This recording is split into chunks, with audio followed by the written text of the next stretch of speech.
Hello, everybody. This is Susan Heaton-Wright, and as I speak, it's in the middle of August 2026. And the reason why I'm mentioning the date is because in August, certainly in the Northern Hemisphere, things slow down. There are a number of countries where people go on holiday for the entire month, which is incredible. And many people take holidays, particularly if they've got children, which is absolutely brilliant. And things slow down with business. However, this is an opportunity for you to do lots of different things. Obviously, there are times when we need to have a break, particularly if it has been hard on in really hard work in July. Um, However, there is more time for some self-development. And in particular, things get going again in September. It's like the new school year. If you've already put some things in place, it means to say that you are ahead of the crowd. And what I wanted to do to share in this short podcast is some ideas that you can do. Now, I'm going to be very, very truthful with you. I am walking the talk. As I speak, I have signed up for an MIT neuroscience in business course.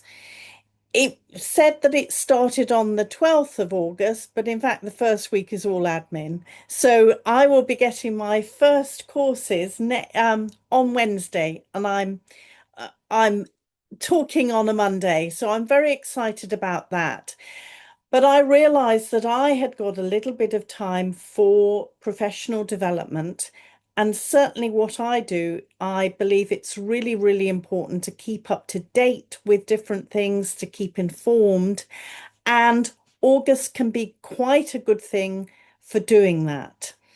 So, first of all, there is a course that you might be able to do if you work in a corporate organization or even an SME.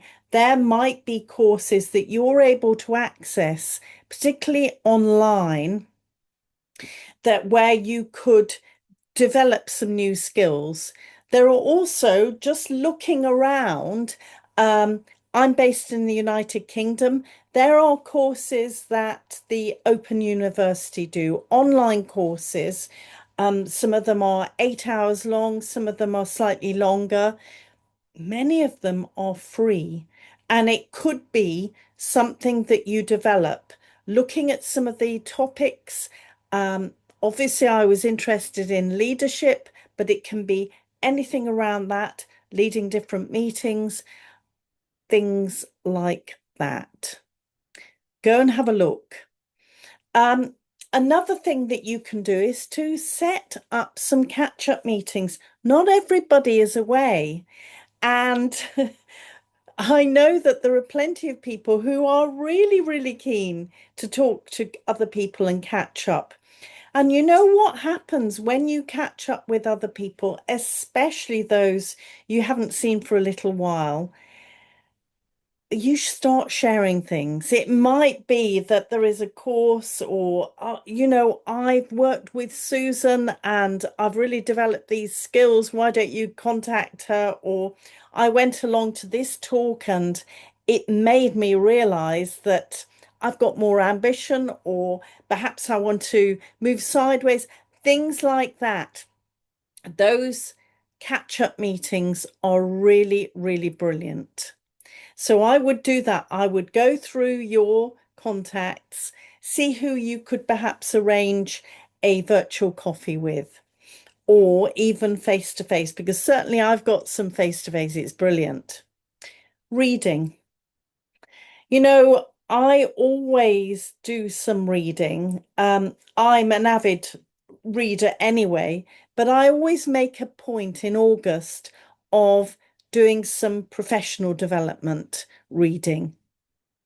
Now, I don't exclusively read hard copies of books. I also listen to Audible or Spotify now. I have to say that I'm using Spotify for Audible books.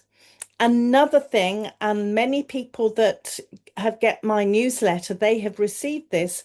I curated 12 books, a list of 12 books in Blinkist, which is a platform where the books are summarized either in audio version or as text. So they summarize sometimes very complicated books so that you get a good understanding of that. And if you want more information, of course, you can go and read that, the hard copy, or listen to the full length Audible book.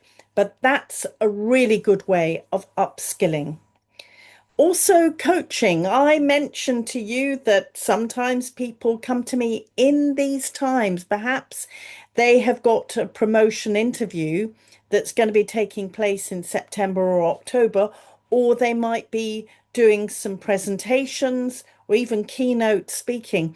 This is an ideal time to spend a little bit of time on yourself and get that coaching.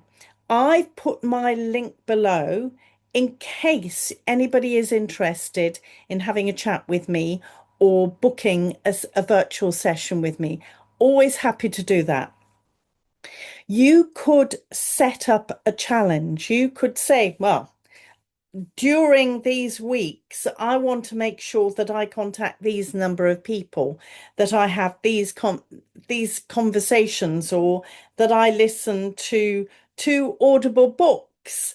Um, think about those things. By the end of the month, I would like to have achieved this. I do two courses. That might be a great thing for you to do when things are quieter. Listening to podcasts. Now, we've talked about Audible books, but podcasts are also really, really useful. You're listening to my podcast. I don't know what your areas of expertise or interest are, but you can do some research to find some that could add value to you and to upskill with knowledge and expertise. And also in those conversations, get some recommendations from other people. Um, it could be that you have catch-up meetings with other people. It might be that they have some great ideas. And here's the last one. Why don't you keep accountable to each other?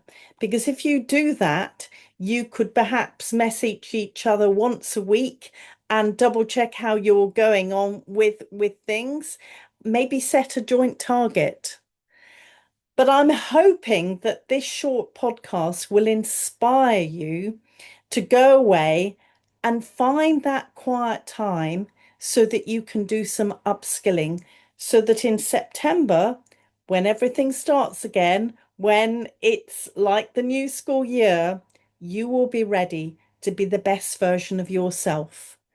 Thank you very much for listening. This is Susan Heaton-Wright from Superstar Communicator podcast. Bye bye.